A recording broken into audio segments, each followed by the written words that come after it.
সূর্য ডুবে যাচ্ছে। রমেশ খেতে থেকে ঘরে ফিরছে ক্লান্ত হয়ে। হাত ভর্তি মাটি, মুখে ক্লান্তির রেখা। মিনা দরজায় দাঁড়িয়ে অপেক্ষা করছে। এত দেরি হলো রমেশ? জমিটা আবার শুকিয়ে যাচ্ছে মিনা। পানি নাই, গরুটা দুর্বল হয়ে পড়ছে। বুঝতেছ না, আমার শরীরটা আর চলতে চায় না। আমি জানি তুমি কত কষ্ট করো, কিন্তু ঘরে চাল নাই। নয়নের জন্য আজকেও ভাত রান্না করতে পারিনি। মা, একটু যদি ভাত পেতাম। খুব ক্ষুধা লাগছে মা। চোখ ভিজে ওঠে।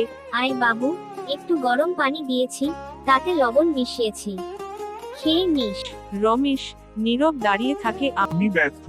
কৃষক হয়েও নিজের ছেলেকে ভাত দিতে পারি না। পরদিন সকালে রমেশ মাঠে হাকিম চাচার সঙ্গে দেখা করে।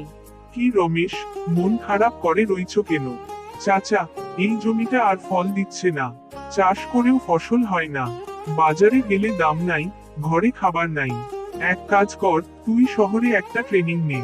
আজকাল সরকার কৃষকদের নতুন পদ্ধতি শেখায়। হয়তো কিছু শিখতে পারবি। আমি শহরে যাব? আমি তো গরিব, চাষ ছাড়া কিছুই জানি না। আরে বোকা, শিখতে কোনো টাকা পয়সা লাগে না, শুধু সাহস লাগে।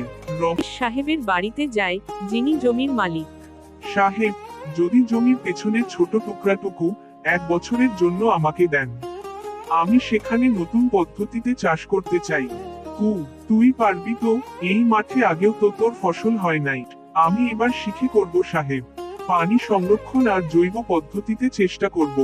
আচ্ছা, 1 বছর সময় দিলাম, কিন্তু ফল না হলে জমি ফেরত দিতে হবে।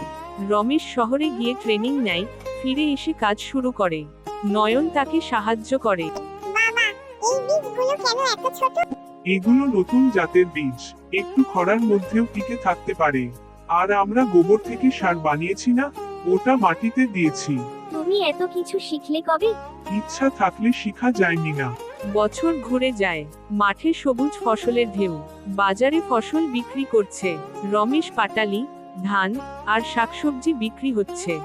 এই যে মিনা, নয়নকে স্কুলে ভর্তি করাবো। সত্যি? আমাদের ছেলে এবার পড়বে? রায়হান স্যার আসে। আমি ওকে নিজের স্কুলে ভর্তি করিয়ে দেব।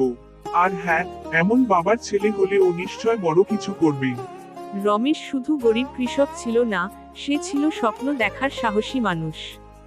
গরিবই তার পথ আটকাতে পারেনি, কারণ তার পাশে ছিল পরিবার, বিশ্বাস আর সাহস।